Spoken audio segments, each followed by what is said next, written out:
In a distant kingdom, Princess Hurain lived, her heart yearning to unravel the mysteries of magic and secrets. One night, an unusual glow shimmered near the palace, as though someone was calling out to her. Drawn by curiosity, Hurain ventured out, and deep in the forest met Prince Rayyan, who was searching for the lost queen of the fairies. Rayyan revealed that the magic crown of the fairy queen had been stolen. Suddenly, the earth trembled, and a vast blue dragon appeared before them. The dragon spoke gently. "I do not mean harm. I am here to help you." The three joined forces and followed the path through the shadowy forest, where the magic crown was believed hidden. Inside, they found a broken gate to a forgotten fairy city.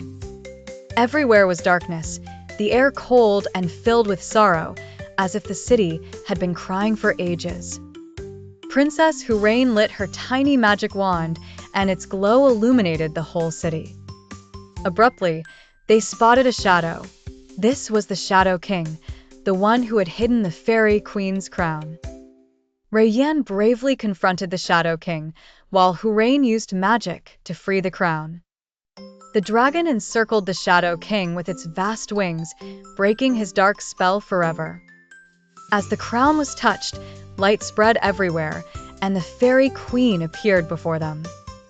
The fairy queen said, "You too have saved the fairy kingdom." The kingdom was restored, the city alive again, and dazzling light danced across the sky.